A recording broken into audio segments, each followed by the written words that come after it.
Hello guys! Nandito naman po tayo, si Christina. I'm Christina Ramos.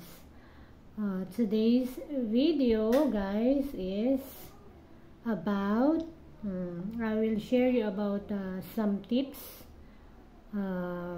kung paano po ako nag-stop uminom ng alcohol o alak. Yun. Siyempre, unang-una, ano ba ang dahilan kung bakit gusto mong tumigil sa pag-inom ng alak? Diba? Tanungin mo muna yung sarili mo. Ano ba yung dahilan? Is it about health issues? Is it about relationships? Is it about gusto mo lang? Kasi nga hindi mo na siya type gawin. Katulad ko. Kasi nga parang hindi na gusto ng katawan ko. Yung mismo katawan ko mismo ang umaayaw. Every time umiinom ako ng alcohol is hindi magandang respond ng aking katawan. Kaya yun yung isang reason kung bakit ko siya itinigil. Yes. So, ano pa ba yung mga dahilan kung bakit gusto natin itigil? Siguro, hindi ka nakakapag-focus sa mga trabaho mo, ganyan. Kasi kapag nainom ka ng alak, ikaw ay talagang medyo may pakiramdam na hindi maganda, parang medyo tamad-tamad, ganyan.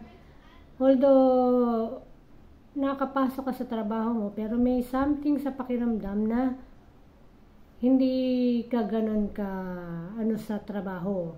Hindi ka ganun ka porsigido sa trabaho. May something sa pakiramdam na, siguro alam niyo ng mga nagtatrabaho na may something talaga. Yun yung pakiramdam na yun. So, ano pa man ang ating dahilan kung ano ay kung ng ating pagtigil sa ating pag-inom, dapat yun ang una nating isipin. Okay? For example, sa akin nga, tinigil ko yun kasi nga yung nararamdaman ko. Yun. So, kung kayo, ang dahilan nyo is for health, at gusto nyo humaba ang inyong buhay, napakagandang desisyon na ititigil nyo ang pag-inom. Kasi the more na chances are, kapag tinigil nyo siya ng mas maaga, mas mahaba ang inyong buhay. Pero, may mga consequences yan kapag tinigil mo. Sabi nila, marami ako ni-research, may mga withdrawals daw yan, mayroon daw mga tremors, ganyan. Although, ako naman in my part, hindi naman kasi ako yung heavy drinker na masasabi Ako yung tipo na, siguro once a week, mga 1 to 2 bottles, ganyan. Yung aking iniinom. Like for example, beer. 1 to 2 bottles. Tapos pag red wine naman, siguro mga yung isang baso, ganyan. Yun yung aking iniinom. So parang yung hard, hindi ko siya masyadong type kasi masyadong matapang.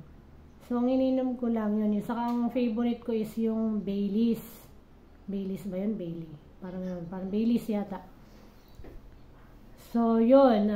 Pero pag Baileys, parang siguro dalawang shot. Ganyan. Na, yung ganyan lang kakunti. So, ano pa man yung gusto mong inumin na alak, talaga na mga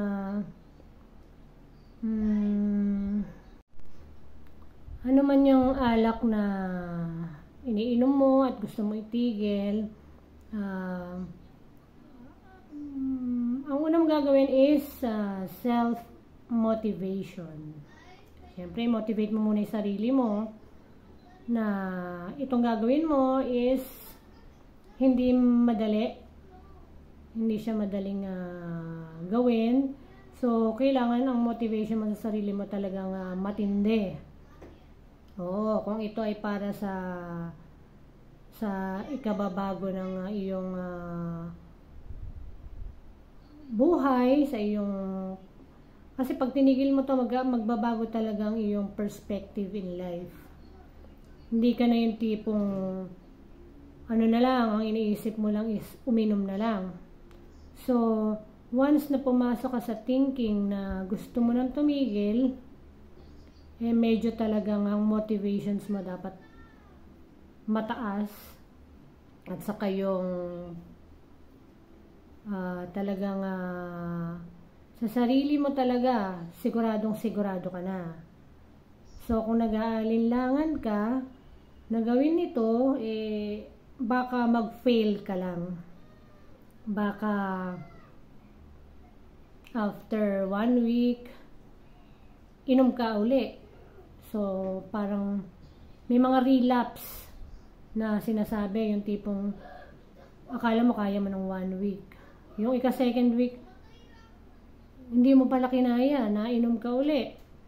So parang may mga trial and error. So yung self-motivation is talagang dapat high yan. Kasi kung wala ka niyan, talagang wala rin mangyayari. Pangalawa, syempre, yung willpower mo. Di ba? Gaano ka ba kagusto? Di ba? Ano bang percentage ng kagustuhan mo na itigil yan? Pansamantala lang ba or for good na? So, kasi in my case, talagang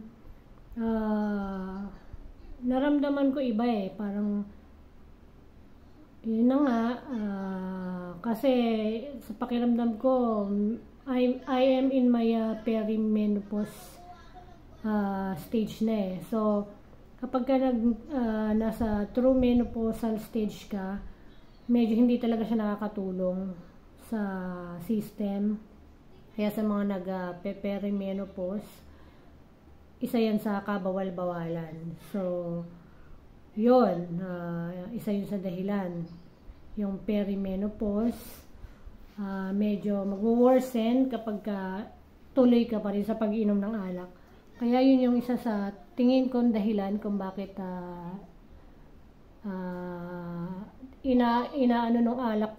inaano ng katawan ko yung alak. Kumbaga parang dinidiscard nung mismong katawan ko yung alak.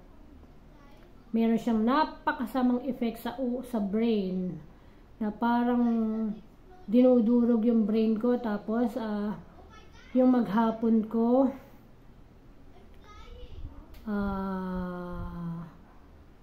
walang kakwenta-kwenta, hindi ako makakilos ng maayos, sobrang irritable ako. Yun yung mga nararamdaman ko na talagang hindi ko nagugustuhan. Saka simula naman nung ako yung nagkaanak na, medyo talagang naglaylo ako sa ganyan. Pero hindi pa rin siya totally nawala. Kaya itong mga medyo nagiging na ako, nakakaramdam na ako ng menopausal stage, perimenopause, talagang ni-research ko na talagang masama talaga siya. Kaya siguro mas matindi yung impact sa akin kasi nga, bukod sa nagpe-perimenopause na ako, dinidiscard pa nung katawan ko yung alak. Mararamdaman mo naman yan kasi talagang pag in-ignore mo yung ganong mga signs, ikaw rin talaga magsasuffer. Di ba? So, nasa number 1, motivation. Pangalawa, willpower. Kailangan ang willpower mo talaga to the highest level. Pangatlo, syempre, talagang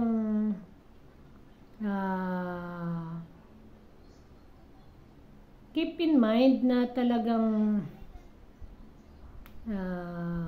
kailangan mong i-push yung goal mo. Baga sa hindi pwedeng pag kinawayan ka ng demonyo, hindi mo na itutuloy. Kailangan, may kumaway man ng demonyo sa'yo, ignore mo yung mga demonyong yun. Sino yung demonyong yun? Yun yung mga manginginom din, na katulad mo. Siyempre, iwasan mo yung mga ruta. Bawa dyan sa kabilang kanto, alam mo, lagi may nagiinuman dyan. Siyempre, iwasan mo yung spot na yun. Umanap ka na ibang way para hindi mo sila madaanan. Hindi ka nila makawayan. Di ba? Kasi mga demonyo yung mga yan Tawag ko sa mga yan, demonyo. Kasi yung mga ginagawa nila ay talaga namang evil. Okay? Sorry sorry for the word. Pero talagang, ano bang gagawin pag nagiinuman, di ba? Meron bang mabuti sa inuman? Sige, sino ho sa inyo ng mga umiinom ng alak ang makapagsasabi na sa oras ng inuman ay maganda ang mga napag-uusapan, maganda ang topic, maganda ang kinahihinatnan ng mga umiinom? Sige po, mag-comment down below po kayo kung talagang may magandang effect sa inyo ang alak. Okay po? So, yun, iiwasan po natin yung mga ruta na alam nating mapapa-shot tayo, di ba? Shot puno, di ba? So, kung talagang malakas ang ating motivation, ang ating willpower, walang makakapigil sa atin na gawin ang ating gusto. Okay? So, isa pa, syempre, kung talagang plano mo na tumigil, naturalmente, dapat wala ka ng mga alak sa loob ng bahay. Lahat ng mga reminis, ng mga ng mga alcohol, lahat ng bote, kung meron kang bote dyan na may suka, ay bote ng red wine dyan na nilagyan mo na suka, tapon mo na yon para hindi mo na syempre maalala pang uminom ng alak. Huwag ka mag-i-stock sa bahay mo ng mga bote ng alak at kung ano-ano pa. Syempre, isa pang way, huwag ka nang pupunta sa mga lugar, sa section ng grocery. Huwag ka na lang dumaan dun sa section ng mga alak. O kaya naman, kung talagang malakas ang willpower mo, pwede ka naman dumaan dun. Pero yung willpower mo na hindi kumuha ng alak dun sa bilihan, sa mismong dapat mataas din. So, sa mga sitwasyong to, masusubukan mo ang disiplina. Yun. Doon papasok ang disiplina. Kasi kung sa matagal na panahon, wala kang disiplina, ngayon, paiiralin mo yung disiplina mo. Ewan ko kasi sa aking sitwasyon, hindi naman ako nahirapan kasi nga ginusto ko parang ako mismo yung may katawan gusto ko kasi yung merong iba kasi, di ba, parang gusto nilang tumigil pero gusto rin nilang ituloy, so naglalaban yung gusto at ayaw. So kailangan pagka pumasok ka sa ganitong desisyon, kailangan 100% sure ka para talaga mag-succeed ka, di ba? Success ka sa gagawin mong journey sa project sa journey na yan, quit drinking, di ba? Kailangan mo talaga ng bonggang-bonggang self-motivation, willpower, ganyan. So, kailangan yun na nga, hindi ka na dadaan dun sa mga bilihan ng alak. So, yung mga friends mong umiinom ng alak, medyo pwede ka naman mag-excuse. Sabihin mo, pag nayaya ka, sasabihin mo lang naman, meron kasi akong medical issues. Diba? Medyo road to health, ano na tayo, yung mga ganon, road to health goals na tayo, diba? Kasi kung talagang gusto mong gawin ng isang bagay, nothing could stop you. Yes. Kahit si Marian Rivera pa yung umalok sa'yo ng alak, hindi mo tatanggapin yan. Kasi nga, talagang ganong kataas yung ano mo yung willpower mo sa pag-stop di ba? Ganun lang yun. Kasi kung titigil ka ngayon, tapos bigla-bigla iinom ka na naman, back to zero yun. Yung mga paghihirap mo na tumigil ka ng kamo na 1 month. 1 month mo siyang na-stop. Kaso, the next month, naku, may birthday. Timing, merong yung cravings mo sa alak, bongga na. Di uminom ka. Wala na, back to zero ka na naman. So, nasa sayo talaga yon kung talagang gusto mong tumigil. Sisiguraduhin mo lang na gusto mo. Kasi kung ayaw mo, wala rin mangyayari. Kaya, ang payo ko lang sa mga gustong tumigil, kayo rin naman na magbe-benefits nun Unang-unang magbe-benefits kayo. Oo, kayo talaga, walang iba. Tapos susunod na lang yung mga mahal nyo sa buhay, mga karelasyon nyo, yung mga magulang nyo. Baka mamaya may mga magulang pa kayong gusto nyo makasama. Diba? Kung gusto nyo makasama, baka kailangan magbagong buhay na kayo. Kasi kung hindi kayo magbagong buhay, baka mauna pa kayo sa mga magulang nyo, diba? Baka imbis na kayo mag-alaga sa magulang nyo, kayo pa yung alagaan ng magulang nyo. Mahirap yun. Kaya naman, unti-unti sana ano natin sa isip natin na ang alak ay hindi talaga bagay na kailangan mong gawin habang ikaw ay nabubuhay. Yan ay drugs, nasisira ng buhay mo, ng relasyon mo. Yan ay drugs na sisira ng health mo. Okay? Lahat ng organs mo madadali ng drugs na yan. Okay? Yan ang drugs na legal. Kasi nga, nabibili mo siya sa tindahan. Diba? Hindi siya pinagbabawal. So, malayang-malaya ka na bumili ng kahit gaano karami mong gusto. Diba? Kaya unlimited, diba? So, walang limit, kumbaga. So, nasa sayo talaga yun kung talagang i-maintain mo yung sarili mo na addict sa alcohol. Diba? So, you are alcoholic. Pagka ganun, pagka talagang hindi mo siya kaya itigil, alcoholic ka na, may addiction ka na, yun ang dapat mong i-work out, yung addiction mo. Kung gusto mo pang mabuhay ng matagal, kung gusto mo pang mabuhay kasama ang mga parents mo or family mo, stop mo na yan, now na. Diba? Mag-umpisa ka na mag-research sa mga katulad ni Andrew Huberman. Lagi ko sinasabi, please check his vlog. Napakaganda ng mga mga motivation, mga growth, chubanes, ganyan.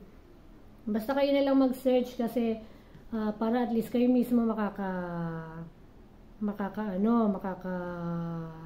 alam ng mga dapat nyong gawin. English lang kasi yun, kaya medyo nakakadugo ng ilong. Pero kung Kung iintindihin nyo, talagang napaka helpful ng kanyang mga sinasabi doon. Okay? Kung gusto niyo magbagong buhay, Andrew Huberman, please check. Okay? Ito ay isang scientist na talaga namang sobrang nakakasaludo ang kanyang mga learnings doon sa kanyang channel. Okay? Saka siya talaga yung aking naging eye-opener, kumbaga. Siya yung sagot sa aking mga katanungan, bakit ganito, bakit ganyan. Kaya kayo, check nyo na siya. Baka sakaling ma-motivate kayo na tuloy-tuloy nang magbagong buhay. Diba? Ano pa ba? Ano pa ba yung mga ginawa ko para ako'y makatigil sa pag-inom? Siyempre, yung mga anak ko, iniisip ko, di ba? Gusto kong maging role model para sa kanila. Kasi yung mga na-experience ko sa pag-inom ng alak, kasi ayokong ma-experience nila. Mga babae, mga anak ko Kumbaga sa kung meron man silang dapat ma-experience sa mundo, ito ay hindi nilang ma-experience, kumbaga. Ito yung bagay na ayokong ma-experience nila, yung uminom, mag-try. Kasi nasa sa atin ng magulang yan kung paano natin ipapaliwanag sa kanila. Diba? Tayo rin dapat na maging role model. Hindi natin sasabihin ng isang bagay kung hindi rin naman natin kayang gawin. Excuse me. Kaya, bilang magulang, nasa sa atin po lahat yon. Tulungan po natin ang ating family na maging okay sa pagtigil sa pag-inom ng alak. Diba? Sa akin naman, ang in my part, medyo challenging nga lang. Kasi nga, yung partner ko, yung tatay ng mga anak ko, umiinom. Up to now. Siguro hindi pa siya ready na mag-stop. I hope na soon mag-stop na rin siya para sa kanyang kabutihan. Hindi pa siya siguro ready. Baka siguro pag 90 years old na siya, ready na siya. Ganun. Akin lang, yung mga taong gustong magbago, tutusin, hindi mo naman kailangan pokpokin yan sa mismong katawan nila,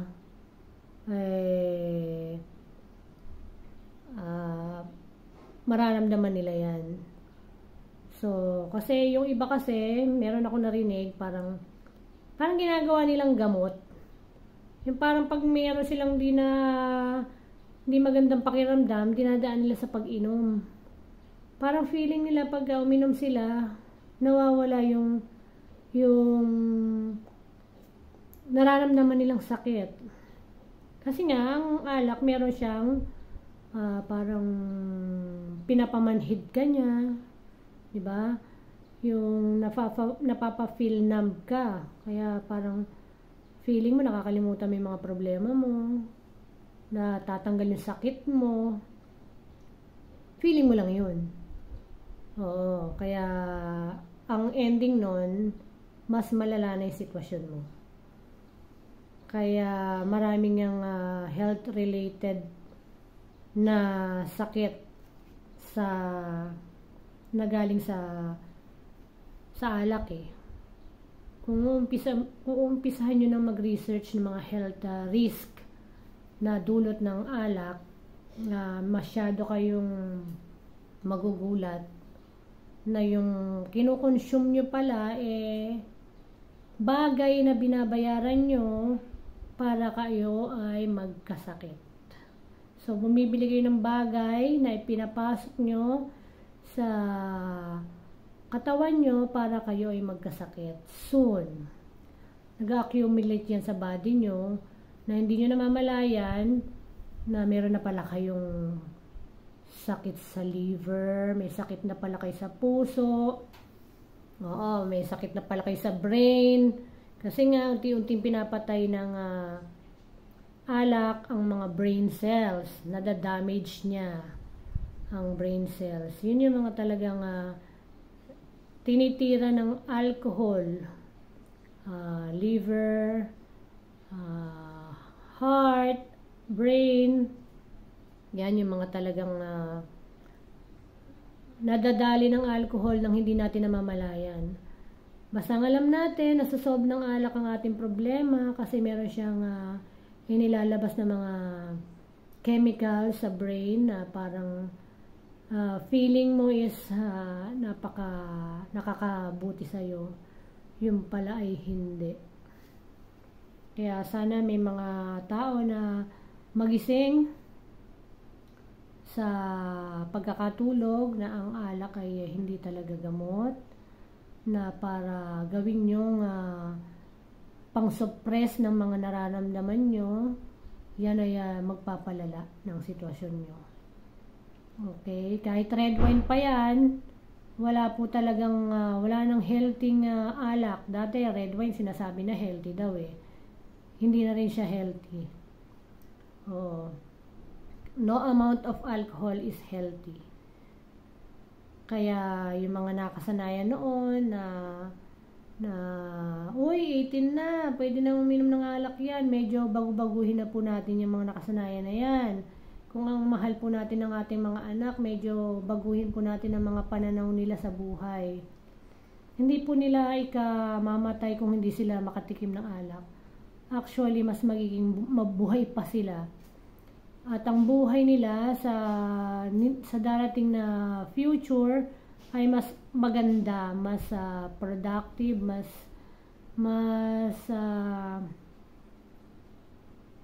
far from beyond na life.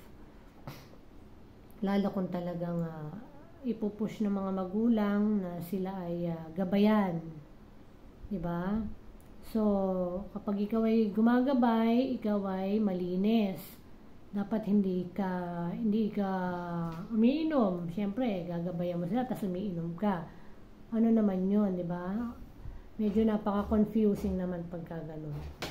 So, bilang magulang, tayo dapat ang role model. Sabihin nyo sa mga anak nyo na mali yun. Di ba? Ipakilala niyo sa kanila na mali ang pag-inom ng alak. Ngayon pa lang sa mga panahong ito, na magsisimula pa lang sila sa buhay, na lagi niyo po silang i-remind na itong bagay na iwasan nila sa buhay nila. Ano pa ba yung mga bagay na ginawa ko para ako'y tumigil? Yun lang naman.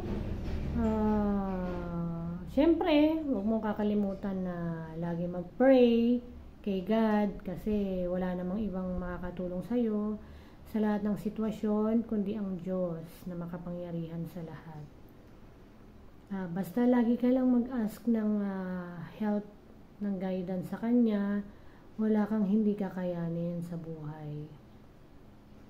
Lagi mong pananatilihin ang liwanag sa puso't isipan mo na merong Diyos na tutulong sa'yo na gawin ng mga tamang bagay sa buhay. Kasi pag hindi mo sinimulang gawin ang mga tamang bagay sa buhay, wala kang mararating. Diba? Sino ba ang mga nainom ng alak na umasenso sa buhay? Kasi ako in my whole of existence ko dito sa mundo, parang wala pa akong nakikitang mga matatagumpay na tao kasi umiinom sila ng alak.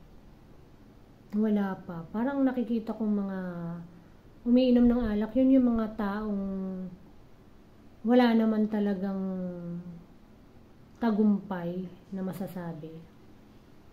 Sila pa yung malakas ang loob na uminom ng bonggang-bongga, yung mga wala naman talagang success in life. Di ba? Magtataka ka eh. Sila pa yung to the highest level yung pag-inom. Kung tutusin, kung titignan mo yung buhay nila, wala naman sila. Wala silang totoong yaman. Oo. Huwag parang kahit sabihin mo pang libre lang iniinom mo eh. Di ba? Hindi mo dapat inumin yan kasi nga wala namang kwenta talaga yan eh. Oo. Kaya yung mga iba dyan na nakakatanggap ng alak, ng libre, sabihin nila libre naman eh, hindi ko naman binili to eh. O, tapon mo. Buksan mo, tapon mo sa sa lababo. Ganun lang kasimple. Libre naman, di ba? O, dun mo, tapon mo sa lababo.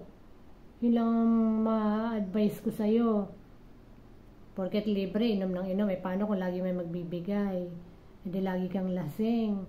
So, hindi na napahinga yung mga organs mo. Saka inom mo. Diba? Hindi yun maganda, hindi sapat na dahilan yun. Kaya ka uminom, libre naman eh. Diba? Kung talagang gusto mo itigil, tigil mo. Kahit may libre pa dyan. Kasi, katawan mo yan eh. Diba? Kahit gaano ka bahang alak pa yung nandyan, kung talagang ayaw mo. Diba? Kaya nasa may katawan yan, kung talagang gusto, magbagong buhay. Pero kung ayaw, huwag pilitin. Ganun lang. Para sila na mismo maka-experience ng mga bagay na dapat nilang ma-experience na effect ng alak. Tsaka lang sila ngayon magbabago pag malala na. Diba? Awa ng Diyos. Ako naman, parang wala naman akong hirap. Kasi nga, yung thought ko is para sa health ko. Diba? Yung mindset ko nandoon na alam ko na yun ay makakabuti sa akin. So, no one could stop me on doing those, di ba? Sa pagdi-decide ko ng bagay na yun, walang makakapigil. Kasi, ako na mismo yung nag-decide eh. Para sa sarili ko eh, di ba? So, no one could stop me. Kasi, unang-una katawan ko to, di ba? Kung meron man akong gustong ipasok sa katawan ko, sa mga panahong to, yun yung mga masusustansyang pagkain. Yes. At tip nga pala sa mga titigil sa pag-inom, syempre, kailangan nyong maging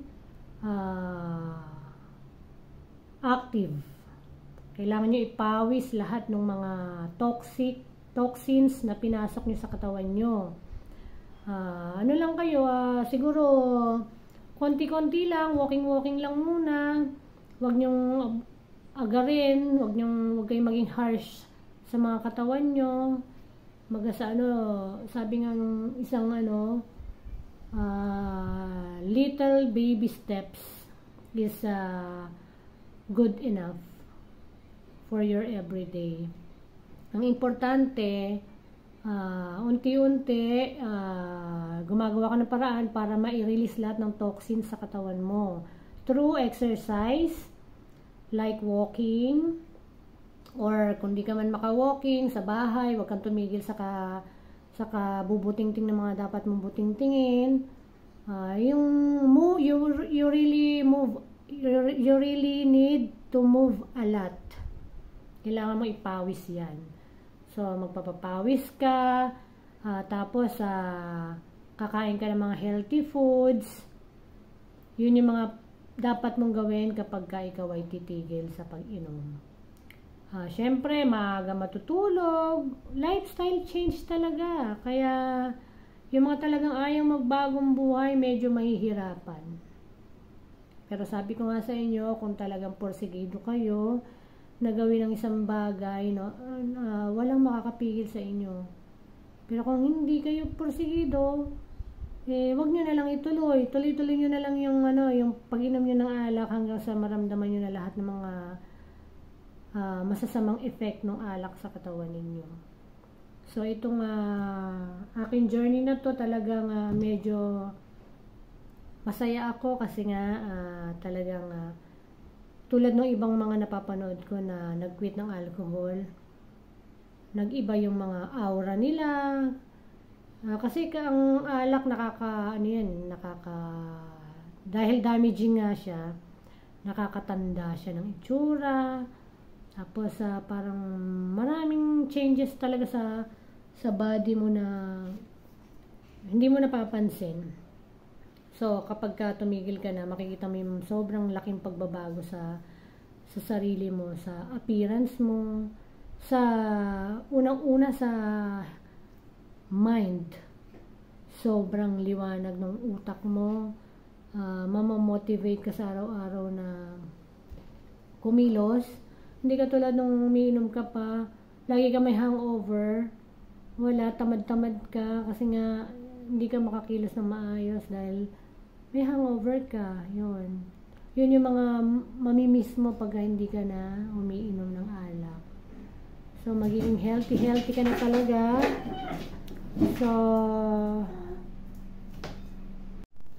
So yun na nga,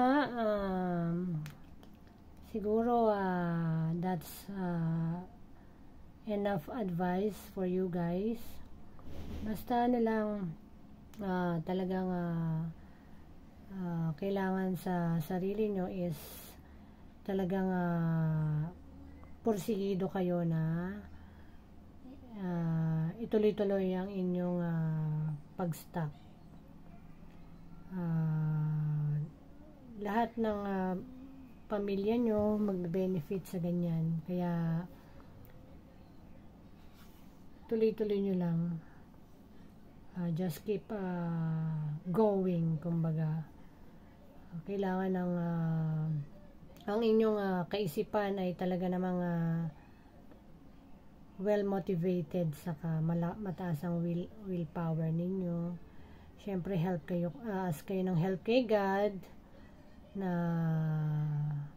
magtagumpay kayo sa inyong gustong mangyari.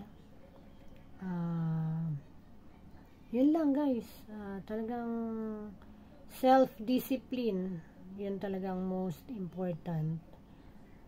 Stay healthy, stay kind, diba? Be kind to yourself, diba? Wag niyong abusuhin ang inyong mga sarili kasi minsan lang ang inyong buhay. Make it really anong tawag dito? Talagang mabuhay kayo ng healthy, di ba? Kasama ang inyong family, di ba? Kayo ay talaga namang kayo ang talagang makakagawa niyan, wala nang iba, sarili nyo lang. So yun lang po. God bless everyone. I hope this helps. Okay, see you on the next vlog. Bye. Thank you for watching.